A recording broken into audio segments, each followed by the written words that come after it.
공인중개사 하지 마세요. 안녕하세요. 제가 영상을 몇 개 올려보니까 얼굴도 안 나오는데 이 손이 너무 정신이 없더라고요. 그래서 오늘은 이렇게 펜을 쥐고 한번 촬영을 해보겠습니다. 제가 여러 가지 일을 해봤는데 그 중에서 부동산 중개업에 대해 말씀드려보려 합니다.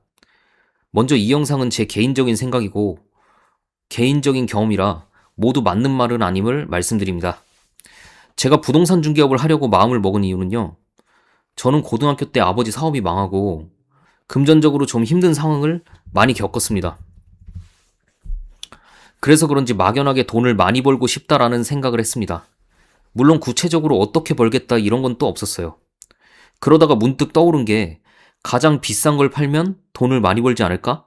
라는 단순한 생각에 부동산 중개업을 하자라고 마음을 먹었습니다. 바로 중개사 시험을 준비해서 나름 힘들게 붙었어요. 사람들 중개사 시험 쉽게 보는데요. 2, 3개월이면 딴다고 사람들이 그러잖아요. 저도 그 말 믿고 2, 3개월 슬슬 준비하면 따겠지? 라고 생각을 했었습니다. 물론 똑똑하신 분들이라면 2, 3개월 가능하실 수도 있어요. 근데 이상한 건 학원에서 주변 수강생들 보면요. 2, 3개월은커녕 1년 만에 합격하시는 분들이 잘 없으시거든요. 근데 현업에 나가서 물어보면 전부 6개월 만에 땄답니다. 저 빼고요. 이상하죠? 아무튼 저도 1년은 알바를 하면서 공부를 했지만 2번을 도전해서 공인중개사 합격을 했고요. 본격적으로 중개 업무를 시작했습니다. 결론적으로 말씀드리면 중개사 하지 마세요. 그냥 수익적으로만 말씀드리겠습니다. 물론 어떤 직종에서나 상위권에 들어간다면 돈을 잘 벌죠. 근데 여러분이 어떤 사업을 한다거나 영업직을 한다라고 한다면 그 직종의 중위값을 보셔야 합니다. 상위 10%의 수익을 보고 뛰어든다면 내가 그 10% 안에 들어갈 수 있는지 잘 생각해 보시고요. 제가 본 부동산 중개업은 중간 정도 한다? 그냥 어디 가서 맘 편하게 알바하고 집 오면 편히 쉬고 이게 낫습니다. 그 정도로 중위값에 위치한 중개사들의 수익이 낮습니다. 이런 분들은 하세요. 부부인데 남편이나 아내분이 돈을 벌고 있고 크게 수익에 연연하지 않는다. 또는 가볍게 집에 있는 것보다는 낫지 하면서 그냥 슬슬 해도 된다. 이런 분들한테는 아주 좋은 직업입니다. 근데 내가 가장이다. 돈을 벌어야 한다. 이런 분들은 그냥 하지 않으시길 추천드립니다. 그리고 주변에 공인중개사 지인이 있으신 분들이 이런 말도 해요. 내 지인은 잘 번다던데? 앞에 부동산 있는데 그 사장님은 괜찮다던데? 라고 했다고요.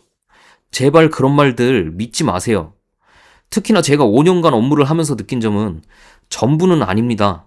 하지만 부동산 중개업 하시는 분들이 대부분이 허세가 좀 있어요.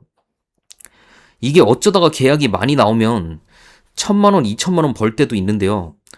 그러고 몇 달을 굶습니다. 이걸로 내가 계약 하나 쓰면 얼만데, 에이 저런 거 돈 얼마나 된다고 실제 이런 말을 하는 사람들이 많아요. 저도 마찬가지였습니다. 저는 상가 중개 위주로 중개를 했었는데요. 보통 상가 임대를 한 건 계약하면 대략 해당 상가 월세 정도의 중개 수수료를 받게 되는데요. 한 건 하면 100만 원, 200만 원부터 몇백만 원까지 받다 보니 한 건에 15만 원, 20만 원 나오는 주택 월세? 이런 거 그냥 옆에 초보 중개사 줘버려요. 님이 하라고. 근데 15만 원, 20만 원 적은 돈입니까? 이게 일을 하다 보면 한 번에 큰 돈을 받다가 15만 원, 20만 원 하면 피식하게 됩니다. 근데 그렇다고 제가 상가 중개를 하면서 잘 벌었냐? 그것도 아니고 오히려 돈에 쪼들리면서 살고 있었는데 말이죠. 이 습관 못 버리고 주변 사람들에게도 똑같이 하는 거예요. 내가 이번 달에 계약 몇 건 써서 얼마 벌었는데 내가 계약 한 건 하면 얼만데. 참 웃깁니다.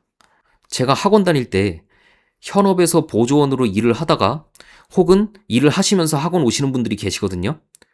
근데 옆방이 주택관리사 자격증을 공부하는 방이었어요. 근데 우리 교실에서 아주머니들이 이런 얘기를 하고 있더라고요. 저거 주택관리사 한 달에서 300 버나? 그 돈 중개 한 건 하면 버는 돈인데 깔깔깔깔. 100% 실제 제가 들은 이야기입니다. 제가 부동산 개업을 하기 전에요. 본인이 땅 계약 한 건에서 2천, 3천 받았다. 한 건에서 얼마 받았다.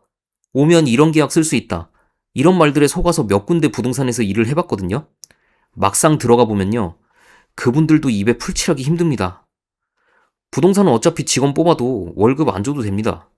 그냥 일 시키고 직원의 계약권을 사장과 5대5로 나누던 7대3으로 나눕니다. 부동산 입장에서 직원은 그냥 있으면 좋아요. 그러니까 이런 이빨린 소리들을 막 하는 겁니다. 그리고 제가 본 부동산 하시는 분들이요. 대부분 아주 게으릅니다. 전부를 말하는 건 아닙니다. 근데 아주 높은 비중의 중개업자들이 앉아서 유튜브 보다가 담배 피고 커피 마시고 집 갑니다.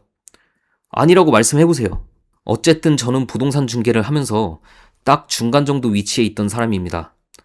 그리고 중상위권, 상위권에 있던 중개업자들을 모두 보았습니다. 그 중위권에 있던 중개업자들의 소득은 참담합니다. 마지막으로 작은 돈 무시하지 마세요.